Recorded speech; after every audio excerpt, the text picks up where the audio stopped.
Ejercicio 3. Nada. Una fuente de alimentación de alterna, 220 volts, 50 Hz, tiene una resistencia de 100 ohms y una inductancia o autoinductancia. Una vez, para no decir palabras tan largas, termina diciendo inductancia nada más, pero lo correcto sería autoinductancia de 300 milihenrios, que es lo mismo que 0,3 henrios.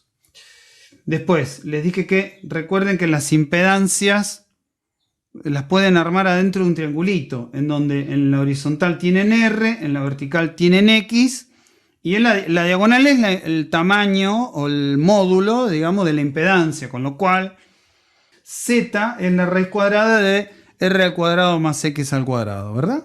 Y además también pueden hacer trigonometría y sacar el ángulo. La tangente del ángulo, por ejemplo, es X sobre R. Yo puse la tangente, pero podían haber hecho el seno, el coseno. O sea, vieron que con tangente se trabaja según los datos que tenés. Yo puse tangente pensando que tengo X y R, que es justamente lo que voy a tener ahora en este ejercicio. Voy a tener X y R. ¿Cómo saco la reactancia correspondiente a una inductancia? Bueno, tengo que hacer el producto de omega por L. ¿Qué es omega? Es una velocidad en realidad. La velocidad por si no se dieron cuenta, es la velocidad de rotación de un generador de alterna. ¿Sí? Y también esta W, radianes por segundo, la puedo escribir como 2pi por la frecuencia. ¿La frecuencia cuál es? La frecuencia de la alterna. ¿Sí? Que la frecuencia es la inversa del periodo también. Pero la frecuencia generalmente es dato. ¿Dónde es dato? De enunciado. Si tengo 220, estamos pensando en la alimentación de alterna que tenemos en nuestras casas, 220 voltios, 50 Hz. Entonces, la F es 50 Hz. Ponemos la F ahí, hago 2pi por 50 por 0,3 y sale con fritas la XL, que sería el valor en ohms que me aparece por tener un bobinado, una inductancia. Hay una caída de tensión de Faraday autoinducida. ¿Sí? ¿Por qué? Porque estoy alimentando con alterna. La bobina provoca un flujo variable y de repente la bobina provoca un flujo variable porque le puse alterna, pero ese flujo variable produce una tensión. Es re loco eso. Por eso se llama autoinducción, porque la que produce el flujo es la misma bobina. Bueno, pero así en henrios, o sea, el valor de la inductancia no me sirve para nada. Lo tengo que poner en ohms. ¿Por qué? Porque en la impedancia es en ohms. Es el reemplazo de la resistencia que usábamos en continua. Está compuesta por la resistencia, que es en ohms, y en este caso, en este ejercicio en particular, solo tengo XL. Si tuviera además XC, tendría que hacer la resta, XL menos XC. No puede haber. ¿Cuántos catetos opuestos puede tener un triángulo? Uno solo. Así que cuando tenemos las dos, acá tenemos que poner la resta, XL menos XC. Acá no nos preocupamos porque solo está L. ¿Sí? Solo está L. Ya la calculé, esto 94,25, así que solo me queda reemplazar y hacer la cuenta que me dio 137,4 ohms, porque la impedancia se mide en ohms. Y después, con la impedancia, usó la ley de Ohm. Muchos lo llaman la ley de Ohm en alterna. Y no está mal, porque es eso. Antes tenía B igual a I por R, ahora tengo B igual a I por Z en alterna. Bueno, y Z es este combo, el combo este que acabamos de calcular. Así que hago 220 dividido 137. Y si no puse mal los dedos, me da ese número. 220 dividido 137,4. Sí, no, dio 1,6. Lo verifiqué por las dudas por si me equivoqué. Quedó una corriente un poco más chica que si hubiera estado la resistencia sola. Eso es lo que dije así medio a la pasada, para que se den cuenta que la impedancia esta, la reactancia esta de la bobina mete ohms. De hecho mete 94. ¿no? Bastante, porque la otra resistencia que tengo es 100, así que es bastante. Ahora, una cosa que también quiero hacer notar, ya que estamos acá, no se pueden sumar 100 y 94,25. O sea, no se pueden sumar la resistencia con la XL, sumarla, como si fueran dos resistencias en serie. Y esto es por culpa de que la corriente en una resistencia está en fase con su tensión. En cambio, la corriente en una bobina está desfasada a 90 grados con respecto a la tensión. Entonces no se puede hacer una suma directa, porque si no hubiera hecho 194,25, pero me va a dar cualquier burrada y eso estaría mal. 194,25 da 1,1, es una burrada. No hagan eso porque está mal. No se puede sumar directamente. Y ese efecto de que están una en fase y otra a 90 grados, en realidad lo ven en este triangulito de la impedancia. Este está horizontal y esto está a 90 grados. Por eso, fíjense que no se pueden sumar. La hipotenusa no es sumar R más XL. Se ve clarísimo en el dibujo, ¿no? Bueno, la cuestión es que la corriente da 1,6 y si quieren, pero no lo voy a hacer, desde acá, de la tangente del ángulo que da X sobre R, pueden sacar qué ángulo tiene la tensión esta, los 220 volts, 50 Hz, qué desfasaje tiene esta tensión con respecto a la corriente. Que lo podríamos hacer así en el aire, ¿no? Total, no es tan difícil. Es el arco tangente de X dividido R. Lo hago para que quede arco tangente de X es 94,25 dividido R, que es 100. Y eso me da 43 grados. O sea, ¿qué quiere decir? La viborita, lo voy a dibujar acá medio, a ver dónde lo puedo dibujar. Bueno, podríamos borrar algunas cosas. Podríamos borrar esto, que ya no lo voy a usar. Igual después tengo que borrar todo porque voy a hacer la potencia. La viborita de la tensión uno siempre la dibuja arrancando en el origen. Bueno, la corriente está atrasada 43 grados. Justo acá en la cima, acá hay 90. Así que 43 es casi 45, es un poco así. Entonces la sinusoide de la corriente haría esto. Estaría corrida 43 grados. No están, lo que se dice que no están en fase. En el único caso que están en fase es en la resistencia, pero acá no tengo una resistencia sola, tengo una resistencia y tengo una bobina, tengo las dos cosas, así que en fase no están. El ángulo de desfasaje es 43. Anecdótico, porque ustedes con eso en diseño industrial no hacen nada en particular. Simplemente tengan ese registro de que se corre la corriente de la... Se desfasa la corriente de la tensión. ¿Se entiende cuando digo desfasado o que están en fase, no? En fase sería así. Vamos a dibujar uno chiquitito acá. Si la tensión hace así, que la corriente y la tensión estén en fase, significaría que hacen un dibujito completamente como si fuera a escala uno del otro. Bueno, este pasa cuando hay una resistencia sola. Acá que tengo un RL, está corrido 43 grados. La impedancia tiene este triangulito. Y acá va X.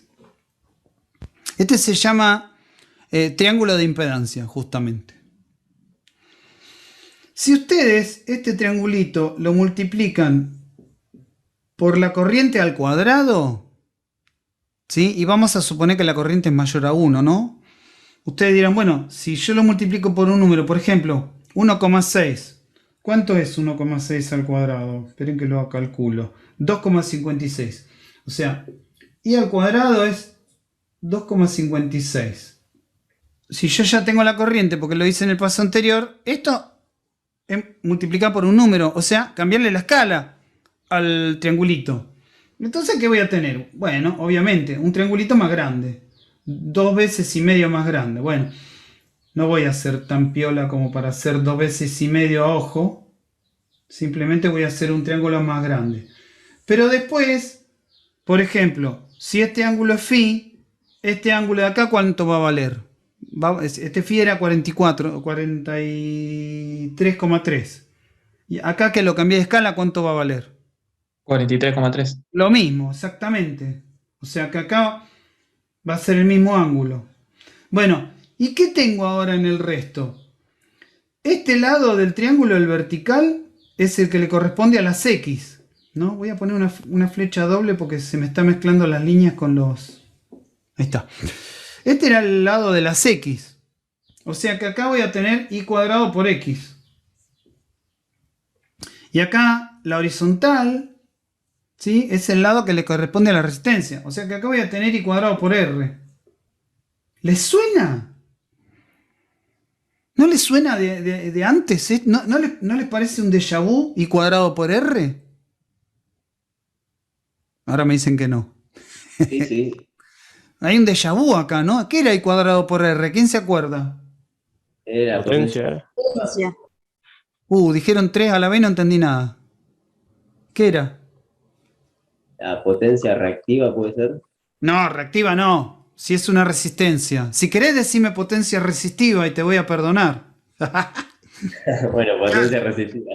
Claro, porque esta, la X es la reactancia. Sí, sí. Entonces, si querés, esta es la potencia reactiva. Y esta sería la potencia resistiva. Que no es una palabra que se use, la acabamos de inventar.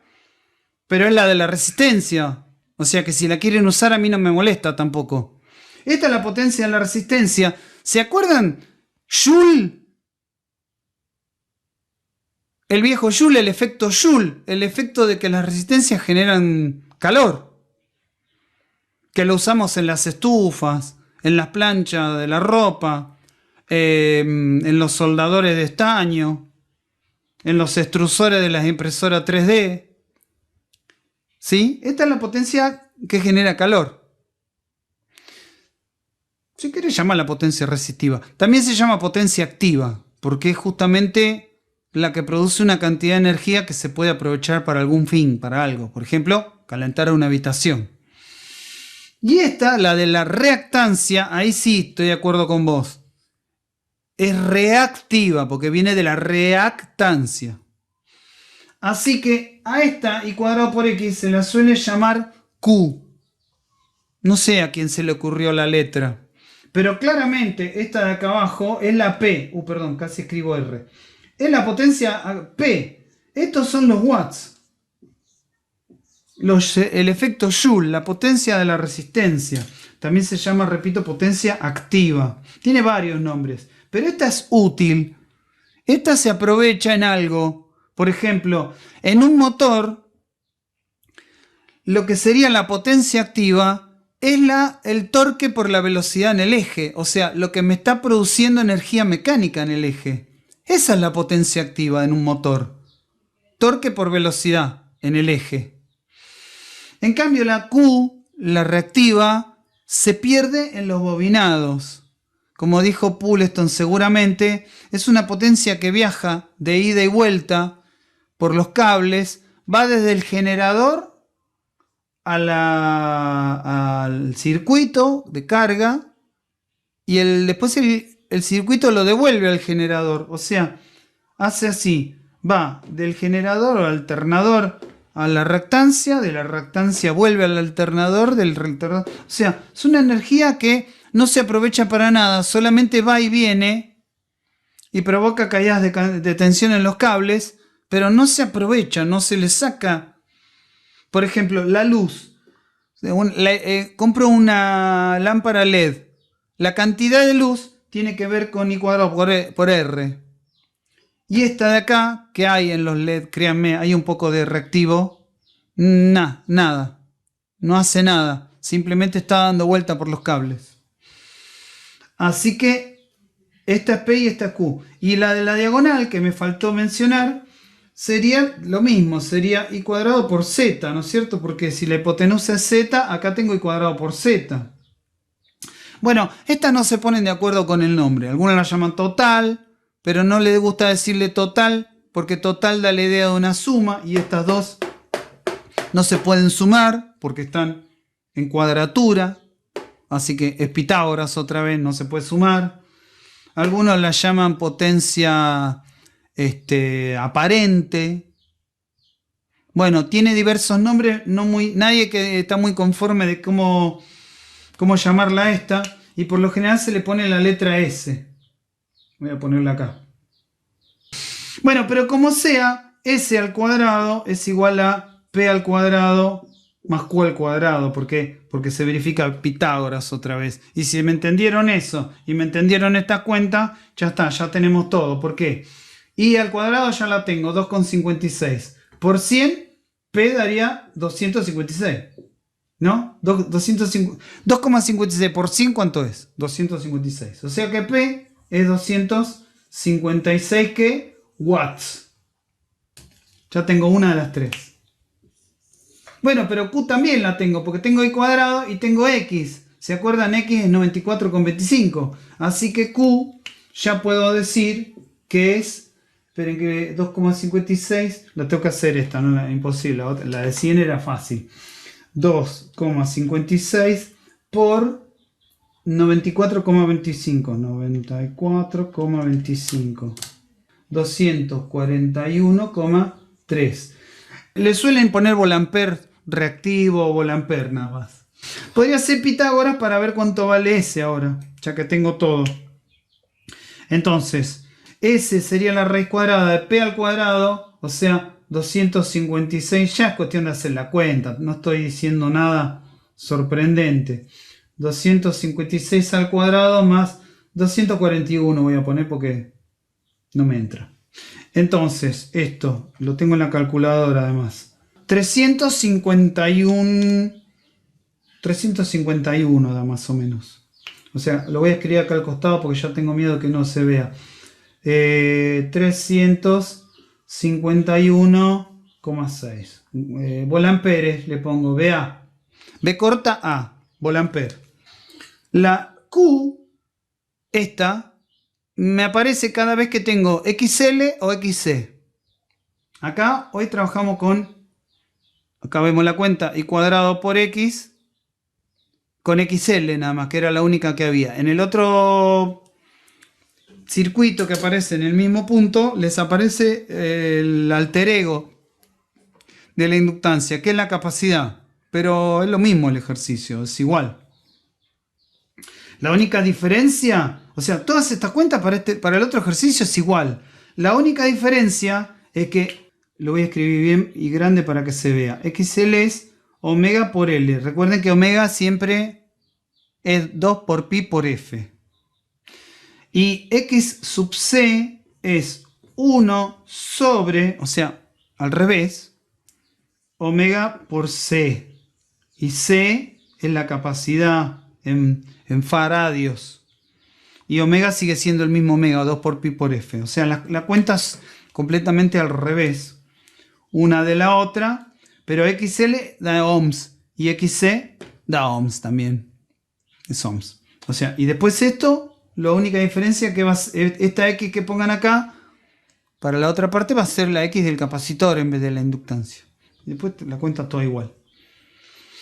Pero aparece, el capacitor mete ohms. Es raro eso, ¿no? Porque un capacitor no es una resistencia. Sin embargo, acá estamos viendo que mete ohms. Y un capacitor en continua, nadie le pone una potencia porque no hace nada el capacitor en continua. Pero en alterna me mete una potencia reactiva. Otra vez, inútil. No sirve para nada. No se le saca nada provechoso. No hay nada interesante que sacarlo. Va a ser I cuadrado por XC. Pero va a haber una potencia reactiva del capacitor. Si quieren una potencia reactiva capacitiva, podríamos decir. Y acá en la horizontal siempre lo mismo, R, la reina de la parte horizontal, de la parte activa, de la parte útil, siempre es R. ¿Sí? Tanto en la impedancia que la borré, como en la potencia. ¿Se entendió? Es bastante fácil si lo piensan. Fácil adentro de su complejidad, ¿no? O sea, ¿se entendió? ¿Vamos bien? ¿Se entendió? Sí, se entendió, Sí. Cristian. Gracias. Bárbaro.